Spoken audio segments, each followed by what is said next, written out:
La penúltima, l'herència que els nostres fills rebutjaran.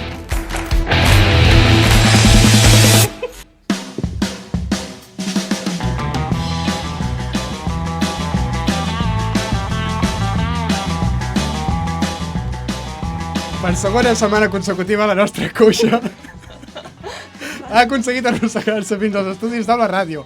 Hola, Eura! Alguna altra articulació en hores baixes? Ai, Dios. No em facis dir-te coixa, Eura. Com si no m'ho haguessis dit mai, no? En fi, sí, què ens portes? Ai, para de tocar-te el cabell, que som un yonqui. És que fa molta calor. Sí. Només el sistema nerviós una mica alterat d'estar aquí amb vosaltres, però res que no pugui controlar amb una mica de Prozac. Això, avui tenim la Juliana com a convidada i m'he permès el luxe de fer una secció una mica més especialitzada. No vull dir que de normal parli fàcil perquè ho entengueu vosaltres, que sou una mica més. Eura, has fet una secció, bueno, i les gravacions aquelles estrenes que ens feies... Gravacions de coixa, joder. Soc seguidora teva i m'he donat que estudies filologia catalana, jo soc filòloga catalana, i que estàs a tope pel món dels cipejos. I he pensat... Mira tu futuro. Que són dues coses que sembla que tenen menys relació que el Marc Andreu i la peluqueria? Sí. Però no. Realment la literatura catalana amaga molts amors frustrats i relacions passionals que mereixen sortir a la llum. I no estic parlant de novel·les o poemes de merda, no, sinó de la mateixa vida dels escriptors, que pots arribar a ser més borbosa que un titular d'en blau. Sí? Totala, totala. I per això endavant amb el Preserva'm Deluxe.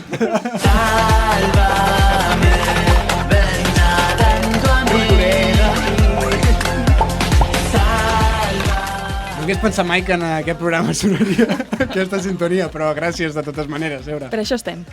Comencem amb la xarxa eroticofestiva del panorama català del segle XX. Uf. He de dir que tinc un 1% de la carrera, en plan, fa 3 anys que faig primer. Per I això... Fa 3 anys que fas primer. Sí, nena, mira, algunes ens hi esforcem molt, m'agrada tant que torno a repetir els semestres. A l'autònoma. Sí, em vull suïcidar. Literatura bé o... És el que més m'agrada, però ja et L'Aulet. dic. Sí. Vale. No de parlar de coses internes. No entenem els És dos. un allò que m'agrada vagines. tant que he repetit infinites vegades. Comencem. Rodoreda i Pla. Els de taula us sonen una mica els escriptors? Sí, home. Vale, si no us Bueno. foteu. És un clar cas de tensió sexual no resolta. Entre ells. Sí. I si no... Per què? Ja us explico. A Pla li posava molt Rodoreda, Molt, molt, molt. Anava en plan, et vull deixar embarassada. I ella, però molts adjectius, et vull deixar I deixa't el embarassada. dipan mullat. Però ella passava de Pla perquè era baixet, carca i de dretes. Molt bé, Rodoreda! Era una mica el Pablo Motos de la seva època. Vale? De fet, Pla va ser jurat del Premi Sant Jordi el 1960 i Rodoreda es va presentar amb la Passa del Diamant, però la novel·la es titulava Colometa. I Pla va dir que no li volien donar el premi perquè era una novel·leta cursi amb nom de sardana, amb títol de sardana. Tot un visionari, tenint en compte que s'ha traduït a 31 llengües. És una mica com si el primer que va provar la penicil·lina hagués dit que era un medicament cursi amb nom d'illa grega. Però fins aquí tot bé. Què va passar? Que Rodoreda se'n va anar a l'exili, com tots sabeu. Que si ho sabeu tots, això. Sí, tant. Super al dia. França, Suïssa, Ginebra, es va quedar allà. Molt bé. Doncs quan estava a França va conèixer a Armand Obiols. Hòstia, tinc ganes que em portin al seu vaixell. Sí, sí, Oh, sí. sí. Era El de Peris Sabadell, Benedins. d'aquests que portava el paraigües amb una barra de pedal. Obiols, Ai, superconegut. el teu valer bergantí. L'escriptor Una Ken. identitat secreta, no? Qui? Armand Obiols. Segurament. Era corresponsal de Lleida? Ah, no, perdó. Quina broma tan dolenta. Mare meva. Abraham Orriols, vale. Sí, Què sí. passava? Que Obiols estava casat amb la germana d'un altre escriptor que es deia Trabal. Oh. Oh. Què passava? Que a França es van concentrar Rodoreda, Trabal, Obiols i la mare de Trabal, la suegra. Ai, Quin ai, lío, ai. quin lío. És Què va que passar? clar. Que va començar fent cosetes, i és on va néixer la cèlebre fase de lo que passa en l'exili se queda en l'exili. Clar, Rodoreda va acabar criticant molt a Trabal, perquè es volia follar l'home de la seva germana. Hòstia, però No, dubtes. no puc més, ja. És que saps la riera que et perdies al final? És igual. I què va fer? Doncs va escriure rajant d'ell, per exemple. En Trabal, quan va cometre la novel·la Temperatura, deien que estava a 57 i mig. Tenia cagarrines. Feia anys que no havia llegit una cosa tan dolenta. Aquest senyor s'ha equivocat. Aquest senyor ha fet un ou ferrat sense oli. Trobo que l'hauríem de pegar. Ojo, que si us baralleu amb Virgili en Twitter us insulta així, Hashtag ou Ferrat Sensoli. Sort que ha evolucionat, el tema d'insults en català o en castellà. Jo ho trobo bonic, ou Ferrat Sensoli. Sí. Tenia cagarrines. Sí, però estava a 57 i mig. No es pot estar a aquesta temperatura. Et mors! Fahrenheit. Ja ha sortit el físic. Res, això ho escrivia amb, fem un salt, Sales. Joan Sales? Sí. Sí? Entre ells s'escrivien moltes No cartes. paren d'enviar-se cartes, són uns pesats. Exacte, criticant a altres escriptors. O sigui, era com el...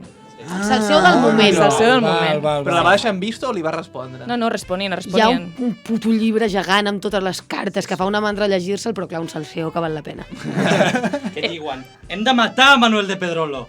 Rajen molt de Pedrolo. Sí. Home, no n'hi ha per menys. He tret el fragment perquè era massa llarg, però tenia una rajadura de Pedrolo guapa. Joan Sales era molt hater, vale? Estava casat amb una dona, però jo tinc una teoria. Que l'expliqui. Aquí naix la meva teoria del típic amic homosexual, amb el que pots parlar i criticar de tot. I tinc proves! Que les digui! Gràcies! Teories! No. Aquí és on surt Màrius Torres. Qui és Màrius Torres? Màrius Torres és un escriptor lleidatà que estava enamorat en teoria d'una tal Mercè Figueres. Què passava? Que la Mercè Figueres tenia tuberculosi, un planazo. Tothom té tuberculosi en aquest país als anys... O sigui, a l'època... Era la malaltia de moda, ara és Sí. l'ictus. Ara és la listeriosi. La depressió i l'ansietat. També. Tenia tuberculosi i estava tancada en un sanatori. Vale? I pel que sigui, es veien molt poc. Era una relació molt tòxica. Oh, I love it. No Yes. deixaré la mà... La deixo aquí? No, la deixo aquí. Ara. Molt bé, han xocat les mans. Com que no tenia molta vida exterior, aquesta senyora s'havia de comunicar amb carta amb Màrius Torres, perquè no es veien, tenia sexe per carta, imagina't. El sexting de l'època. Ah, exacte. Hosti, tu, Molt. poc fogós, no? Clar, li poses 100 nudes i et respon al cap de... Són dibuixos a grafit. Això, s'enviaven cartes i a través de la germana de Mercè Figueres va entrar Joan Sales també a la conversa. Vale? O sigui, ella va En plan, t'ha añadido al grupo. Sí, exacte. Vale. Va dir, t'agrada escriure? Escriu amb nosaltres. I així és com va entrar. Tal com diu la senyora, ella mateixa diu, formen amb Sales un triangle de vèrtex gairebé perfectes. Què va passar? Que aquesta senyora no sabia que de triangle passaria a línia recta. Ai, ai. Perquè hi ha moltes més cartes de Joan Sales amb Torres que amb la senyora. Periodismo, senyores. I acabarem amb dues evidències molt clares. Poemes de Màrius Torres, No m'estic inventant res. Deixeu que la veritat parli. El combat dels poetes, vale? Vale. Bueno, ja ens Bueno, ja anem a un vers que diu com més dur serà el braç i més potent el puny. Estan parlant d'una relació de fisting. Això clarament. I el segon, segurament més evident, cançó a mà alta, que en teoria era per Mercè Figueres, però tots sabem que no. Corren les nostres ànimes com dos rius paral·lels perquè no es tocaven.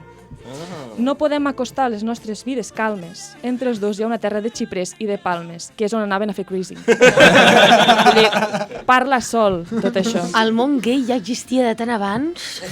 Tots aquests termes, molt bé. Molt És que els bonic. gais són uns avançats. Sí.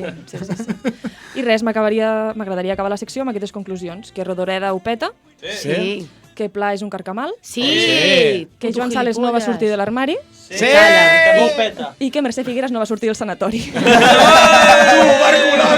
Tuberculosi!